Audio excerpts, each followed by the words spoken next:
Hello. അപ്പോൾ എല്ലാവർക്കും ഇന്ന് എൻ്റെ വീടൊന്ന് കാണാം കേട്ടോ. വീടല്ല, ഹോം ടൂർ അല്ല ഞാൻ ഉദ്ദേശിക്കുന്നത്. എൻ്റെ ഡിസ്ക്രിപ്ഷനിലൊക്കെ പറഞ്ഞ പോലെ തന്നെ എൻ്റെ സന്തോഷങ്ങൾ, എൻ്റെ ഫാമിലിയിൽ എനിക്ക് സന്തോഷം കിട്ടുന്ന കാര്യങ്ങൾ. അപ്പം ഞാനൊരു ദിവസം നേരം വെളുത്താൽ എനിക്ക് സമയമുണ്ടെങ്കിൽ ഞാൻ ആദ്യം ചെയ്യുന്നത്, ഞാൻ നട്ട് വളർത്തിയ ചെടികൾ, എൻ്റെ പൂച്ചകൾ, എൻ്റെ പശുക്കൾ, കോഴികൾ, അവരുടെയൊക്കെ കൂടെ നടന്നിട്ടാണ് എൻ്റെ ഒരു ദിവസം തുടങ്ങുക. അപ്പം രാവിലെ തന്നെ എണീറ്റ് ഞാൻ എൻ്റെ ചെടികളുടെ ഇടയിൽ എന്നും എന്നും ഇത് പതിവാണ്. ഇന്ന് വീഡിയോ എടുക്കാൻ വേണ്ടി മാത്രമല്ല. അപ്പം പൂവുണ്ടായിട്ടുണ്ടോ, ചെടി വലുതായോ, എന്തെങ്കിലും കേട് വന്നിട്ടുണ്ടോ, പുഴുണ്ടോ, ഇതൊക്കെ രാവിലെ പോയി നോക്കിയാലേ എനിക്കൊരു സമാധാനമുള്ളൂ. അപ്പം എൻ്റെ വീട്ടിൽ അങ്ങനെ വലിയ ഗാർഡനൊന്നും അല്ല കേട്ടോ. പൈസ കൊടുത്ത് ചെടികൾ വാങ്ങിച്ച് നടന്ന പരിപാടിയൊന്നും ഞങ്ങൾക്കില്ല. പിന്നെ മെയിൻ്റനൻസ് കുറഞ്ഞിട്ടുള്ള ചെടികൾ അതൊക്കെ നോക്കിയിട്ടാണ് വളർത്തുക. കാരണം നമുക്ക് അതിനുള്ള സമയം ഉണ്ടാവുള്ളൂ. അപ്പോൾ നമുക്ക് ചെടികൾ വേണം താനും എന്ന് വെച്ച് ഒരുപാട് സമയം നമുക്ക് അതിനു വേണ്ടി മുടക്കാനും പറ്റില്ല. അപ്പോൾ അങ്ങനെയുള്ള രീതിയിലുള്ള ചെടികളും കാര്യങ്ങളൊക്കെയാണ് നമ്മൾ നട്ട് വളർത്തുന്നത്. അത് എങ്ങനെ നല്ല രീതിയിൽ കൊണ്ടു നടക്കാമെന്ന് മാത്രമാണ് നമ്മൾ നോക്കാറുള്ളൂ കേട്ടോ. അപ്പം പുതിയൊരാളുണ്ടായി വരുന്നുണ്ട്, ഒരു സുന്ദരിക്കുട്ടിയാണ്. അപ്പം വെള്ളക്കൊന്നാന്ന് പറയും. പൂത്ത് തുടങ്ങിയിട്ടേ ഉള്ളൂ. അത് ഇനി നന്നായിട്ട് പൂവിട്ടാലേ ഭംഗിയുള്ളൂ. ഞാൻ നേരിട്ട് കാണുന്ന ഭംഗിയൊന്നും എനിക്ക് വീഡിയോ എടുത്തിട്ട് എനിക്കതിൽ കാണാൻ പറ്റുന്നില്ല. നിങ്ങൾക്ക് കാണാൻ പറ്റുന്നുണ്ടോ എന്ന് എനിക്കറിയില്ല. എൻ്റെ വീഡിയോയ്ക്ക് അത്രയ്ക്ക് ക്ലാരിറ്റി ഉള്ളൂ. അപ്പോൾ അതുകൊണ്ടായിരിക്കും. എന്തായാലും നേരിട്ട് കാണാൻ നല്ല ഭംഗിയാണ്. ഇതുപോലെ പറമ്പിൻ്റെ പല ഭാഗത്തും ഇതുപോലെ 3-4 ഉണ്ട് കേട്ടോ. പിന്നെ ഇത് ഞങ്ങളുടെ കൊച്ചു ക്രിസ്മസ് ട്രീ ആയിരുന്നു. അപ്പം നമ്മൾ അവിടെ സ്റ്റാർ മാത്രമേ ഇപ്പോൾ ബാക്കിയുള്ളൂ. പിന്നെ ഇത് ഈ ചെടിയില്ലേ, അത് നമ്മൾ പൈസ കൊടുത്ത് വാങ്ങിച്ചാണ് കേട്ടോ. ഇക്ര ഹോസ്പിറ്റലിൽ പോയപ്പം അവിടെ ഇങ്ങനെ നിരന്ന് ഈ ചെടി ഉണ്ടായിരുന്നു. അപ്പോൾ ആ വെള്ളയും ചുവപ്പും ഇലയുള്ള ചെടിയില്ലേ, അതാണ് ഞാൻ ഉദ്ദേശിച്ചത്. അപ്പം അങ്ങനെ അന്ന് ഹസ്ബൻഡ് ഭയങ്കര ഇഷ്ടമായിട്ട് പുള്ളിക്കാരൻ പൈസ കൊടുത്ത് നഴ്സറി പോയിട്ട് വാങ്ങിച്ചു കൊണ്ടുവന്ന ചെടിയാണ്. ഈ പുള്ളിക്കാരിയെ കണ്ടോ, ഈ പുള്ളിക്കാരിക്ക് ഭയങ്കര വിലയാണത്രേ. നമുക്കറിയില്ല, നമുക്ക് എവിടുന്ന് ഒരു കഷ്ടം കിട്ടി നമ്മളങ്ങനെ കൊണ്ട് നട്ടതാണ്. അപ്പോൾ ഇതിന് ഇത്ര വിലയുണ്ടെന്നുള്ള ഈ അടുത്ത ദിവസം ഞാൻ യൂട്യൂബിൽ ഒരു വീഡിയോ കണ്ടപ്പോഴാണ് മനസ്സിലായത് കേട്ടോ. ഇത് ബാംഗ്ലൂരൊക്കെ 950 രൂപയാണ് ഇതൊരു ചട്ടിയോടെ വാങ്ങിക്കുന്നതിനുള്ളതെന്ന്. നമുക്കിതൊരു കിട്ടി, നമ്മളിത് കുറേ 3-4 ഭാഗത്ത് വെട്ടിമുറിച്ച് നട്ടിട്ടുണ്ട്. നമുക്കിതിൻ്റെ വിലയൊന്നും അറിയണ്ടായിരുന്നില്ല. നമ്മൾ കാരണം പൊതുവേ നമ്മൾ നഴ്സറി പോയിട്ട് ചെടികളൊന്നും വാങ്ങിക്കാറില്ല, മരത്തൈകളൊക്കെ വാങ്ങിക്കാറുണ്ട്. അങ്ങനെ വാങ്ങിച്ച ഒരാൾക്കാരാണ് നമ്മുടെ ഈ സപ്പോർട്ട കേട്ടോ. കായ ഉണ്ടിട്ട് 3-4 കൊല്ലമായിട്ട്. എനിക്കൊന്ന് 2019 തോന്നുന്നു ഞാനത് വാങ്ങിച്ചത്. ഒരു മുന്തിരിയുടെ തൈയും കൂടെ കൂട്ടത്തിൽ വാങ്ങിച്ചിട്ടുണ്ടായിരുന്നു. മുന്തിരി 2 കൊല്ലം കായ്ച്ചു, പിന്നെ കായ ഉണ്ടായില്ല കേട്ടോ. ഇപ്പോൾ ഈ വർഷം പ്രൂണിങ് ചെയ്യാനുള്ള സമയമാവുന്നതേ ഉള്ളൂ. അപ്പോൾ ചെയ്യണമെന്ന് വിചാരിക്കുന്നു. അത് ഉണ്ടായി കഴിഞ്ഞിട്ടുണ്ടെങ്കിൽ നിങ്ങളെ കാണിക്കാം കേട്ടോ. അതിനുവേണ്ടി ഞങ്ങൾ കുറച്ച് പൈസയൊക്കെ മുടക്കി ഞങ്ങൾ മുന്തിരിക്ക് പടരാനുള്ള പന്തലൊക്കെ ഉണ്ടാക്കി കൊടുത്തിട്ടുണ്ടായിരുന്നു. പിന്നെ ഇതാണ് നമ്മുടെ വീട്ടിലെ ചെടികൾ. ഇനിയും ഉണ്ട്, പക്ഷെ ഞാൻ ഇപ്പോൾ ഇത്രേ കാണിക്കുന്നുള്ളൂ. പിന്നെ നമ്മുടെ വെള്ളച്ചി, നമുക്ക് രാവിലെ തന്നെ പാല് കിട്ടിയിട്ടില്ല. അപ്പോൾ അതാണ് എന്നോട് കംപ്ലൈൻറ്റ് പറയുന്നത്. അമ്മ എനിക്ക് പാല് വേണം, അമ്മ എന്താ ഇത്ര ലേറ്റ് ആയേ, എനിക്ക് വിശക്കുന്നുണ്ട് എന്നൊക്കെയാണ് പറയുന്നത് കേട്ടോ. പാല് കൊടുക്കുന്ന അമ്മയല്ലേ, അപ്പോൾ അവർക്ക് എന്തായാലും വിശക്കും. അപ്പോൾ നമുക്കൊക്കെ പാല് കൊടുത്തിട്ട് വരാം. പിന്നെ ഞാൻ നേരെ പോയത് നമ്മുടെ കോഴിക്കൂട്ടിലേക്കാണ്. അവർക്ക് ഭക്ഷണം കൊടുക്കണം. നമുക്ക് വരുമാനം കിട്ടുന്ന, നമ്മൾ വളർത്തുന്ന ജീവികളിൽ നമുക്ക് വരുമാനം കിട്ടുന്ന ആകെ ആൾക്കാർ ഇവരാണ് കേട്ടോ. കുറച്ച് മുട്ടയൊക്കെ കിട്ടും. നാടൻ കോഴികളാണ്, അപ്പോൾ അതുകൊണ്ട് ഒരുപാട് മുട്ടയൊന്നും പ്രതീക്ഷിക്കരുത്. ഒരു 10 മുട്ടയൊക്കെ ഒരു കോഴി മിനിമം ഇടുള്ളൂ, അല്ലെങ്കിൽ മാക്സിമം പോയാൽ 15. അതിൽ കൂടുതലൊന്നും ഒരാൾ ഇടില്ല. പിന്നെ കുറേ ദിവസത്തേക്ക് മുട്ട ഇടില്ല നമ്മൾ പൊരുന്തിക്ക് വെച്ചില്ലെങ്കിൽ. ഒരു പിന്നെ ഒരു 10 ദിവസം കഴിയുമ്പോൾ അടുത്ത മുട്ട ഇടാൻ തുടങ്ങും കേട്ടോ.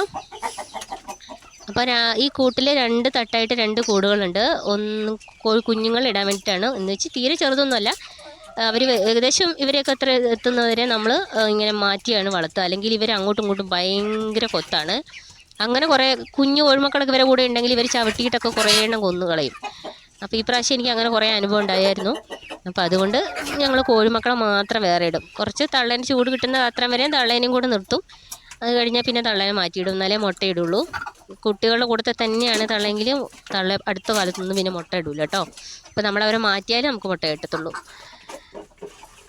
പിന്നെ നാടൻ കോഴിമുട്ടയാണ്. വീട്ടിൽ മോള് മീൻ കൂട്ടൂല, അപ്പോൾ അവൾക്ക് മുട്ട വേണം. പിന്നെ അവൾ തിന്ന് കഴിഞ്ഞിട്ടും ബാക്കി എന്തായാലും മുട്ട ഉണ്ടാവും. അപ്പം അത് ചേച്ചി വാങ്ങിക്കുകയും ചെയ്യും. എൻ്റെ നാത്തൂനുണ്ട്. അപ്പോൾ പുള്ളിക്കാരി കോഴിക്കോട് ഒരു സ്ഥാപനത്തിൽ വർക്ക് ചെയ്യുകയാണ്. അപ്പോൾ പുള്ളിക്കാരി അവിടേക്കൊക്കെ കൊണ്ടുപോയി കൊടുക്കും. അവർക്കൊക്കെ നാടൻ മുട്ടയ്ക്ക് ധാരാളം ആവശ്യക്കാരുണ്ട്. നമുക്ക് അതിന് മാത്രമൊന്നും കൊടുക്കാൻ മാത്രമൊന്നും ഉണ്ടാവില്ല, എന്നാലും ഇവർക്ക് തിന്നാൻ കൊടുക്കാനുള്ളതും നമ്മൾക്ക് ആവശ്യത്തിനുള്ളതും കിട്ടും മുട്ട. അല്ലാണ്ട് നമ്മൾ പുറത്ത് വേറെ ആർക്കും വിൽക്കുന്നൊന്നുമില്ല കേട്ടോ. അപ്പം വെള്ളം കൊടുക്കണം. വെള്ളം ദിവസം മാറ്റിയിട്ട് വെള്ളം വെച്ച് കൊടുക്കും. പിന്നെ സൈഡിൽ കൂടി ഞങ്ങൾ അരിയൊക്കെ ഇട്ട് കൊടുക്കാൻ വേണ്ടിയിട്ടാണ് ഒരു പൈപ്പ് വെച്ചിട്ടുണ്ടായിരുന്നത്. നിങ്ങൾ ശ്രദ്ധിച്ചിട്ടുണ്ടോ എന്ന് എനിക്കറിയില്ല. അപ്പോൾ അരിയൊക്കെ അതിലിട്ട് കൊടുക്കും. ചോറും കാര്യങ്ങളും അങ്ങനെയുള്ള കറിയൊക്കെ ആയിട്ടുള്ള സാധനങ്ങളാണെങ്കിൽ നമ്മൾ താഴെ വലിയ പാത്രത്തിൽ വെച്ച് കൊടുക്കുക ചെയ്യുക കേട്ടോ.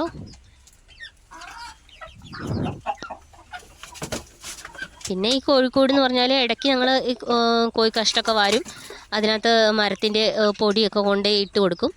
അപ്പോൾ പിന്നെ അത്ര വൃത്തികേടൊന്നും ഉണ്ടാവില്ല, അങ്ങനെ സ്മെല്ലൊന്നും ഉണ്ടാവില്ല കേട്ടോ. നമ്മൾ ഇടയ്ക്കിടയ്ക്ക് ഒന്ന് മെയിൻറ്റെയിൻ പണി ചെയ്യാറുണ്ട്.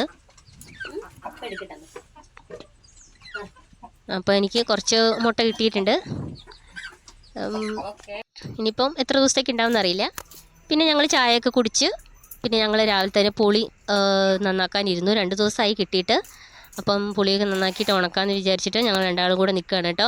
നമ്മളിപ്പോൾ മിണ്ടാണ്ടിരിക്കുന്നത് കണ്ടിട്ട് നമ്മളങ്ങനെ മിണ്ടാണ്ടിരിക്കുന്ന ആൾക്കാരൊന്നുമല്ല. അത് തീരുന്നവരെ ഞങ്ങൾക്ക് ഇഷ്ടംപോലെ വിശേഷങ്ങൾ പറയാനുണ്ടാവും. പക്ഷേ വീഡിയോ എടുക്കുകയാണെന്ന് അറിയുന്നതുകൊണ്ടാണ് ഞങ്ങൾ രണ്ടാളും മിണ്ടാണ്ടിരിക്കുന്നത് കേട്ടോ. എന്തുകൊണ്ടാണെന്നറിയില്ല, വീഡിയോ എടുക്കുമ്പോൾ നമ്മുടെ ഫേസ് ഒന്നും കാണിക്കാൻ നമുക്ക് വലിയ താല്പര്യമില്ല. ഞാൻ കുറച്ചൊരു ഇതായി പോയോ എന്ന് എനിക്കൊരു സംശയമുണ്ട്. ഒരു ഒളിച്ചോട്ടം എന്തുകൊണ്ടോ എനിക്ക് അങ്ങനെ ഒരു ഫീൽ ചെയ്യുന്നുണ്ട്. ഇതാണ് കേട്ടോ നമ്മൾ നന്നാക്കി വെച്ചിട്ടുള്ള പുളി. അപ്പം ഇതിന് നമുക്ക് വെയിലത്ത് കൊണ്ടിടണം. നമുക്ക് കുറച്ചും കൂടെ കിട്ടിയിട്ടുണ്ട് പാർക്കിയത്. ഇത് നമ്മൾ കുലുക്കി തള്ളിയിട്ടതാണ്. അപ്പം ഇത് നമുക്ക് കൊണ്ടിടണം, വെയിലത്ത് വെച്ച് ഉണക്കാനുള്ളതാണ്. അപ്പം ഞാൻ കൈ കഴുകാൻ വന്നപ്പോൾ ഇവിടെ 2 പുള്ളിക്കാർ ഭയങ്കര കുസൃതിയാണ്, ഭയങ്കര അടികൂടലാണ്. അപ്പം ഞാൻ വിചാരിച്ചു ഒന്ന് വീഡിയോ എടുത്തേക്കാന്ന്. കണ്ടോ, കുഞ്ഞു പിള്ളേരാണ്, പക്ഷേ ഇവരൊക്കെ അടിയും പിടിയും കണ്ടോ. സ്നേഹം കൂടുതലുകൊണ്ടുള്ള കടിയായിരിക്കും. അവർക്ക് വേറെ എന്താ എൻജോയ്മെൻറ്റ് വേറെ ഒന്നും ഇല്ലല്ലോ, എൻ്റർടൈൻമെൻ്റ് ഒന്നും അവർക്കില്ലല്ലോ. അപ്പം അതായിരിക്കും ഞാൻ അവരോട് സംസാരിക്കുന്നുണ്ട്. അതാണ് അവരിങ്ങനെ അങ്ങോട്ട് നോക്കണം. ഇപ്പോൾ ഒന്ന് ചെറുതായിട്ടൊന്ന് അടങ്ങി. അപ്പോൾ അത് എൻ്റെ പുള്ളിക്കാരൻ പിന്നെ ടെറസിൻ്റെ മുകളിലുണ്ട്. അങ്ങോട്ട് കയറാനുള്ള വഴിയില്ല കേട്ടോ. പുള്ളിക്കാരനെ ചാടി കയറാം. ഞങ്ങൾക്ക് പുറകെ തന്നെ ഒരു മതിലുണ്ട്. ആ മതിലിൻ്റെ മുകളിൽ നിന്ന് അങ്ങോട്ട് കയറാം. എനിക്ക് അങ്ങോട്ട് കാലെത്തൂല. അതുകൊണ്ട് പുള്ളിക്കാരനാണ് മുളകും പുളിയൊക്കെ ഉണക്കുന്നത്. ഇത് കഴിഞ്ഞ ദിവസം ഞാൻ പറഞ്ഞില്ലേ പെറുക്കിയതാണെന്ന്. അപ്പോൾ അത് നമ്മൾ അതിൻ്റെ മുകളിൽ വെച്ചിട്ടുണ്ടായിരുന്നില്ല. അപ്പോൾ ഇതിവിടെ കൊണ്ടുവച്ചതായിരുന്നു വെയിൽ കൊള്ളിക്കാൻ വേണ്ടിയിട്ട്. ഇവിടെ നല്ല വെയിലുണ്ട്. അപ്പോൾ ഇനി പുള്ളിക്കാരൻ ഇതും കൂടി എടുത്തിട്ട് അവിടെ കൊണ്ടുവയ്ക്കും കേട്ടോ. ഇതാണ് നമ്മുടെ പുളി. ഇവിടെ നല്ല വെയിലുള്ള ഏരിയയാണ്. അതുകൊണ്ട് ഞാനിവിടെ കുറച്ച് മുളകും തൈയും ചെണ്ടുമല്ലി ഞാൻ ശരിക്കും ആദ്യം തന്നെ കൊണ്ട് നട്ട ചെണ്ടുമല്ലിയായിരുന്നു. പിന്നെയാണ് മുളകും തൈ കൃഷിഭവനിൽ പോയപ്പോൾ എനിക്ക് വെറുതെ കിട്ടിയതാണ്. അപ്പം ഞാൻ അങ്ങനെ നട്ടുണ്ടാക്കിയതാണ് കേട്ടോ. ഈ പടവലം എന്ന് പറഞ്ഞാൽ കഴിഞ്ഞ വർഷം കുറച്ച് വിത്തുകൾ ഫ്രീ ആയിട്ട് കിട്ടും നമുക്ക് കൃഷിഭവനിലൊക്കെ പോയാൽ. ഈ സമയം നമ്മൾ കൃഷിയുടെ സമയമാണല്ലോ, ഡിസംബറൊക്കെ ആകുമ്പോഴേക്കും ആൾക്കാർ പച്ചക്കറി കൃഷി തുടങ്ങുന്ന സമയമാണ്. അപ്പോൾ നമുക്ക് അവിടെ പോയാൽ ഇഷ്ടം പോലെ ഫ്രീ ആയിട്ടൊക്കെ നമുക്ക് കുറേ വിത്തുകളൊക്കെ കിട്ടും. കഴിഞ്ഞ വർഷം കിട്ടിയ വിത്ത് ഞാൻ ഈ വർഷം നട്ടപ്പോഴാണ് എനിക്ക് പടവലം ഉണ്ടായത്. കഴിഞ്ഞ വർഷം എനിക്ക് ആകെ ഉണ്ടായത് ചുരങ്ങ മാത്രമാണ് കേട്ടോ. അപ്പോൾ ഇതും ചുരങ്ങയുടെ വിത്താന്ന് ഓർത്താൽ ഞാൻ നട്ടത്, പക്ഷേ ഉണ്ടായി കഴിഞ്ഞ് നോക്കുമ്പോൾ പടവലം. അപ്പോഴാണ് നമ്മൾ കപ്പളങ്ങ പഴുത്ത് കിടക്കുന്നത് കണ്ടത്. പുള്ളിക്കാരൻ തട്ടി താഴെ ഇടുന്നുണ്ട്. കുഞ്ഞു പിടിക്കാമെന്നൊക്കെ പറഞ്ഞ് കൈയും പിടിച്ചുകൊണ്ടിരുന്നതാണ്, പക്ഷേ അവിടെ കൈ കൂടെ വിട്ടുപോയി. പിന്നെ പുള്ളിക്കാരൻ ഒരു അടവ് കാണിച്ചു, മുണ്ട് കെട്ടിയിട്ട് അതിനകത്തേക്ക് തള്ളിയിട്ടതാണ് കേട്ടോ. എന്നാൽ പിന്നെ നമ്മൾ അധികം പഴുക്കാത്തത് നാളേക്ക് പഴുക്കണമെങ്കിൽ കേടായി പോകണ്ടെന്ന് പറഞ്ഞിട്ടാണ് അങ്ങനെ പറിച്ചത്. അപ്പോൾ എൻ്റെ കുഞ്ഞ് അതും കൊണ്ട് വരുന്നുണ്ട്. ഇതാണ് കേട്ടോ ഞങ്ങൾ ഇന്ന് പറിച്ചത്. ഒന്ന് പഴുത്തിട്ടുണ്ട്. ഉള്ളിൽ നല്ല പഴുപ്പായിരുന്നു, നല്ല മധുരം ഉണ്ടായിരുന്നു. ഞങ്ങൾ അത് കഴിച്ചു കേട്ടോ. അതെ, പിന്നെയും നമ്മുടെ എൻജോയ്മെൻറ്റ് അവരുടെ കടി കൂടുന്നതൊക്കെയാണ് എൻ്റെ എൻജോയ്മെൻറ്റ്. അത് കടി കൂടുന്നത് ഇഷ്ടമായെന്ന് പറഞ്ഞിട്ടല്ല, അവരെങ്ങനെ കളിക്കുമ്പോൾ അവരുടെ ഓരോരോ ചലനവും നമുക്ക് സന്തോഷം നൽകും. അത്രയേ ഉള്ളൂ. ഇതൊക്കെയാണ് എൻ്റെ വിശേഷങ്ങൾ. അപ്പോൾ എൻ്റെ ചാനൽ ആദ്യമായിട്ട് കാണുന്നവരാണെങ്കിൽ സബ്സ്ക്രൈബ് ചെയ്യുക.